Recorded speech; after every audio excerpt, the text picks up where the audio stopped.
Assalamualaikum warahmatullahi wabarakatuh.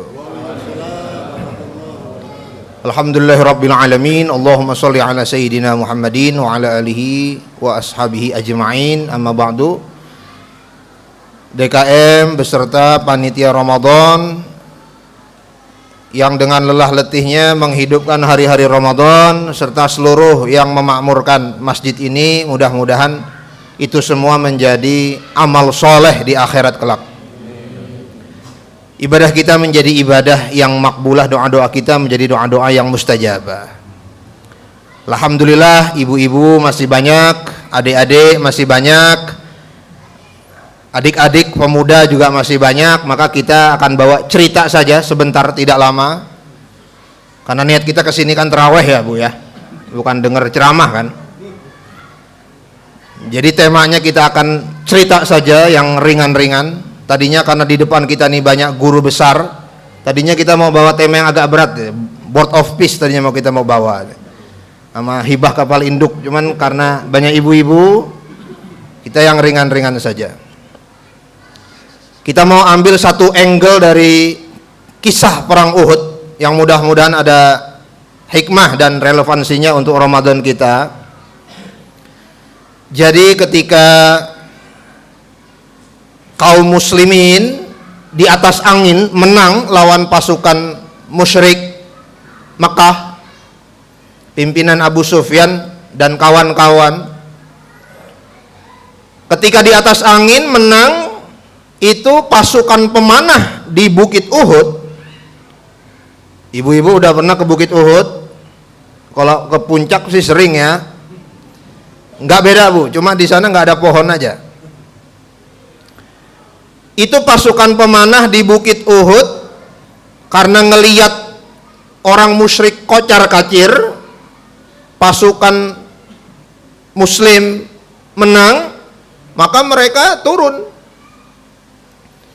Apalagi karena ngeliat itu ghanimah, harta rampasan. Ada kuda, ada ya PCX, mungkin iPhone, itu di bawah tuh ditinggalin harta rampasan itu. Nmax lah apalah. Turun itu dari Bukit Uhud itu. Begitu turun dari Bukit Uhud, ternyata udah ngincer tuh Khalid bin Walid yang belum masuk Islam waktu itu dengan pasukannya, kejar dari belakang, babak belur lah kaum muslimin tuh. Babak belur, korban banyak. Syahidnya itu nggak karu-karuan tuh. Ada sahabat namanya Mus'ab bin Umair itu kanan kiri ditebas tangannya. Berantakan pasukan muslim, babak belur. Tapi ya orang musyrik juga babak belur juga, sama-sama lah babak belur. Keadaan yang genting seperti itu, Rasulullah SAW perintahkan, kejar itu Abu Sufyan tuh, kejar. Rasulullah SAW perintahkan untuk terus kejar Abu Sufyan. Sebagian dari kaum muslimin atau pasukan ketika itu bilang begini, ya Rasulullah, kita banyak korban. Ya Rasulullah, kita luka-luka. Ya Rasulullah, kita capek. Ya Rasulullah, kita babak belur. Nah itu tuh begitu ucapannya kira-kira itu. Turun satu ayat.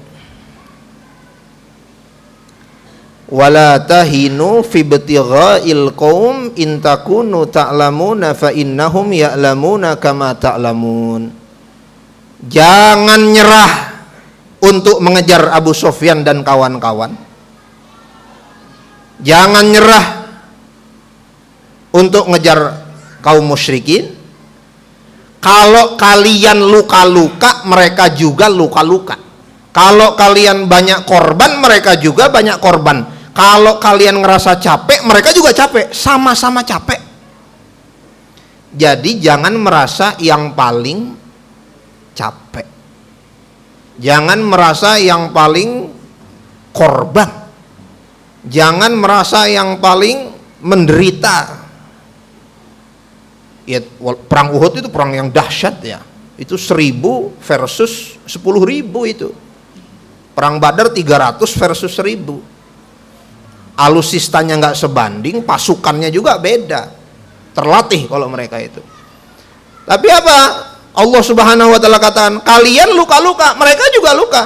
Kalian capek, mereka capek. Kalian menderita, mereka juga menderita. Sama. Kalau di dalam ayat yang lain, surat Ali Imran, Allah Subhanahu wa taala berfirman, "Iyamsaskum qarhun faqad massal qauma qarhum misluh." Kalau kalian ditimpa luka-luka, mereka juga sama luka. Nah, mari kita lihat ini relevansinya dengan Ramadan kita. Ini kita masih dalam minggu-minggu on fire nih. Kita merasa prestasi ibadah kita ini luar biasa. Yang khatam Quran, baca Quran, tadarus. Yang masih terawih, bangga kita dengan ibadah kita. Oh, semalam saya 23 rakaat. Oh, hari ini saya 1 juz. Tapi ini untuk diri kita ya, jangan untuk ngukur orang. Ini untuk ngukur diri kita sendiri. Kalau kita merasa malam ini diri capek terawih, ada orang yang malam ini berdiri dari Ancol ke Bogor naik kereta, dia juga capek. Sama-sama diri loh. Kalau kita bangun malam merasa hebat, tahajud kita qiyamul lail. Oh, saya tahajud malam. Maling ayam jam 1 bangun itu biasa dia. Apa yang istimewa dari ibadah kita itu? Kita keluarkan sebagian harta kita. Kata Allah Subhanahu wa taala, "Innal ladzina kafaru yunfiquna amwalahum liyasuddu an sabilillah fasayunfiqunaha."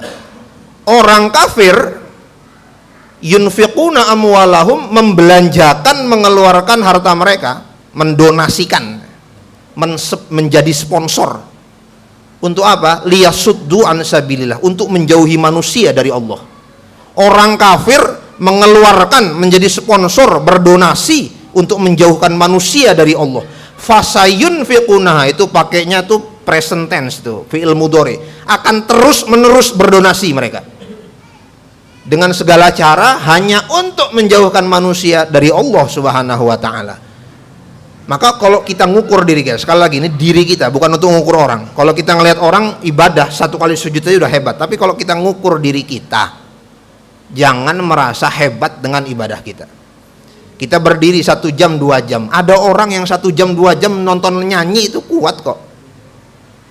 Padahal kita itu watarjuna minallahi ma la yarjun. Kita tuh dibayar sama Allah Subhanahu wa taala. Kita mengharap sesuatu dari Allah. Mereka enggak, tapi mereka enggak ngeluh. Seneng-seneng aja tuh, disemprot air pakai belangwir. Seneng aja tuh, becek-becek di lapangan, desek-desekan di kereta. Kuat mereka itu. Lalu kita merasa istimewa dengan ibadah kita.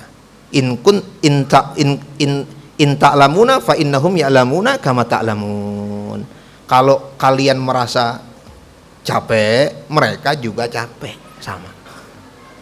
Kalau kita merasa lelah, mereka juga lelah, sama. Bedanya kita mengharap pahala dari Allah Subhanahu wa taala, maka harus lebih tinggi etosnya daripada yang lain.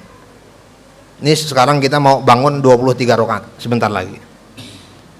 Di saat yang sama ada orang sekarang ya mungkin dia lagi jogging ini muterin stadion sekarang. Jadi ya pegel-pegel kita nih ya udahlah, abaikanlah. Nah, itu jadi untuk mengukur diri kita, ibadah kita itu nothing spesial lah dengan ibadah kita, nggak ada. Ngukur diri kita ya, jangan ngukur orang lain, jangan. Kalau kita ngukur orang lain, wah 11 gua mah 23 itu. Kalau kita ngukur orang, jangan. Ngukur diri kita sendiri. Ibadah kita nggak ada yang spesial.